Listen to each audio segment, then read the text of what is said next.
सरकार की ओर से हर एक पंचायत स्तर पे आवास सहायक के द्वारा जियो टैग किया गया चुनाव से पहले, और जब ये समाप्त हो गया और अभी चुनाव के बाद जो आपको लिस्ट आया है, जो कई जगह पंचायत सचिव के माध्यम से, आवास सहायक के माध्यम से जिनका नाम ऑनलाइन है, उनके घर पर जाके उनके घर का वर्तमान फोटो लेके अपलोड किया जा रहा है। लेकिन जिनका नाम छट गया, मैं कह रहा हूँ कम से कम एक पंचायत स्तर पे 500 से मतलब 300 से 500 ऐसे परिवार है जिनका नाम किसी कारणवश नहीं आ पाया। किस कारणवश से इनका छूट गया, अगर छूट गया तो उसका क्या होगा?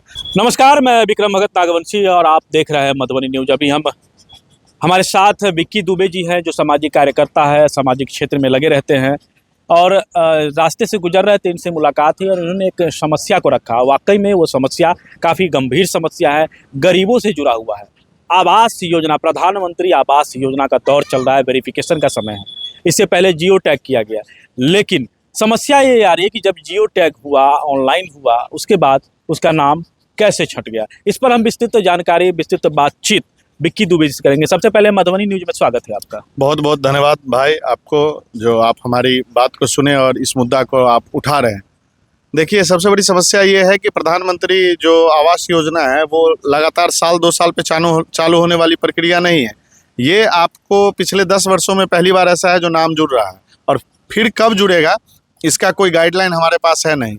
सरकार की ओर से हर एक पंचायत स्तर पे आवास सहायक के द्वारा जियो टैग किया गया चुनाव से पहले, और जब ये समाप्त हो गया और अभी चुनाव के बाद जो आपको लिस्ट आया है, जो कई जगह पंचायत सचिव के माध्यम से, आवास सहायक के माध्यम से जिनका नाम ऑनलाइन है, उनके घर पर जाके उनके घर का वर्तमान फोटो लेके अपलोड किया जा रहा है।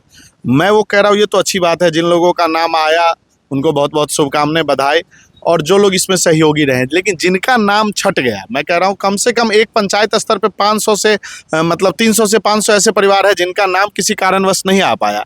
तो क्या उसमें जो वर्तमान के आवास सहायक है, जो हमारे प्रखंड विकास पदाधिकारी हैं या जिला स्तर पे जो पदाधिकारी देख रहे हैं, क्या उनमें से चिन्हित करेंगे ना भाई कि ये गरीब है या नहीं है, किस कारणवश से इनका छूट गया? अगर छूट गया तो उसका क्या होगा? फिर तो वो अगले 10 साल 15 साल के लिए नहीं लाभ नहीं मिल पाएगा उनको। तो मेरा ये कहना था कि आप अगर किसी भी कारणवश, टेक्निकल एरर की वजह से अगर हट गया है, तो जो फिजिकली वेरीफाइड करे कि जिनका जियो टैग हुआ था पंचायत स्तर पे, और अगर उनका किसी भी कारणवश नहीं आ पाया है वो और जेन्युइन है, उनको पूर्व से लाभ नहीं मिला है, घर की स्थिति दयनीय है, तो उनका नाम जोड़ने की प्रक्रिया हो। इस पर जिला से लेकर पटना तक की बात करें। कोई ये बात नहीं है कि ये नहीं हो सकता है। अगर पदाधिकारी चाहेंगे, सरकार चाहेगी, तो ये बात हो सकती है। और हम ये मांग कर रहे हैं, इसको हम प्रखंड विकास पदाधिकारी महोदय के पास रखे हुए थे। उनका कहना था कि ऐसा हमारे पास कोई गाइडलाइन नहीं है। तो सही है, नहीं है, वो तो हमें भी पता है। गाइडलाइन होती तो लोग नाम जुड़वाने वाले प्रक्रिया में लग जाते। लेकिन अगर नहीं है तो हम क्या कर सकते हैं? जिला में बात कर सकते हैं या फिर पटना जाके बात कर सकते हैं, या क्या करने की ज़रूरत है उस पर बात होना चाहिए। क्योंकि ऐसे में कई ऐसे लाभुक हैं जिनका एज 50 से 60 साल हो चुका है और अभी तक उनको आवास से जुड़ा लाभ नहीं मिला है, और इस बार भी अगर नाम नहीं आया है। कई सारी हमारे गांव की पंचायत की महिलाएं हैं, विधवा महिलाएं, विडो हैं, बहुत सारे गरीब ऐसे हैं जिनका घर अभी भी झोपड़ी का है, दयनीय स्थिति में रहते हैं, बारिश में, ठंड में, उनके साथ समस्याएं हैं, बच्चे हैं, लेकिन उनका नाम नहीं आया है। अब वो हमारे पास आते हैं एक उम्मीद भरी बात से, विक्की भाई जी हमारा नाम नहीं आ लिया, नाम नहीं आ लिया, अब हमारे हैंड में कुछ है नहीं, हम परेशान हैं, क्या कर सकते हैं? क्या लग रहा है कि अभी भी हमारे समाज में वैसे लोग हैं, गरीब अभी भी बचा हुआ है, जिनके ऊपर छत नहीं है? बहुत कम से कम ऐसे जेन्युइन हर एक पंचायत में कम से कम 10 से 15% लोग हैं जिन्हें अत्यंत आवश्यक है। वैसे में कुछ का नाम आया है, 60 से 70% लोगों का, और जो 20-30% रह गए हैं उनके लिए हम लोग क्या कर सकते हैं, इस पर बात होनी चाहिए, इस पर चर्चा होनी चाहिए। वीडियो से आपकी बात हुई, क्या कह रहे हैं? वीडियो क्या बता रहा है? सर से बातचीत हुई थी। सर का कहना था कि हमें जो, मान लीजिए हम जिनका जियो टैग हुआ और किसी कारणवश उसका नाम नहीं आया है, उसको लेकर कोई गाइडलाइन ऊपर जिला से नहीं। लेकिन नाम, समस्या ये आ रही है, सवाल यह है कि जब जियो टैग हुआ, ऑनलाइन की गई जी, वो ऐसे व्यक्ति का नाम उसमें से हट कैसे गया? मैं वही सवाल, मेन सवाल यही है कि भाई वैसे लोगों का नाम किस आधार पे हटाया गया?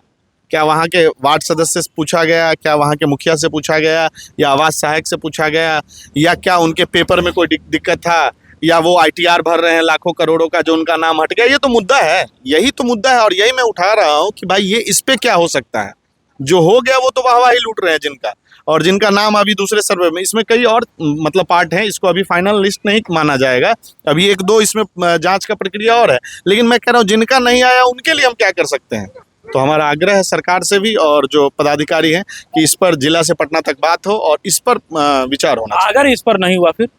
नहीं हुआ तो हम लोग लगातार इसको लेकर ज्ञापन दिए हैं और जिला में भी मैं डीडीसी को भी और जो जिला पदाधिकारी है आने वाले शुक्रवार को जनता दरबार में जाकर उनको मैं आवेदन और ज्ञापन देने का काम करूँगा। आवेदन और ज्ञापन देने का काम करेंगे। अहम मुद्दा है क्योंकि गरीब जो अभी भी गरीब है, जिनके सर पे छत नहीं है, वैसे लोगों का नाम छांट दिया जाना दुर्भाग्यपूर्ण है। तो ये आवास योजना से जुड़ा हुआ मुद्दा है और अहम मुद्दा है। इस पर सरकार, प्रशासन सभी को विचार करना चाहिए और निश्चित ही इस पर विचार करने की आवश्यकता है। तो बने रहे मधुबनी न्यूज़ के साथ। हमें यूट्यूब पे देख रहे हैं तो सब्सक्राइब करें, फेसबुक पे देख रहे हैं तो पेज को लाइक करें। शुक्रिया, धन्यवाद। आप हमारे मधुबनी न्यूज़ को फेसबुक पे देख रहे हैं तो पेज को लाइक करें, यूट्यूब से देख रहे हैं तो हमारे चैनल को सब्सक्राइब करें और बेल आइकन को दबाना ना भूलें।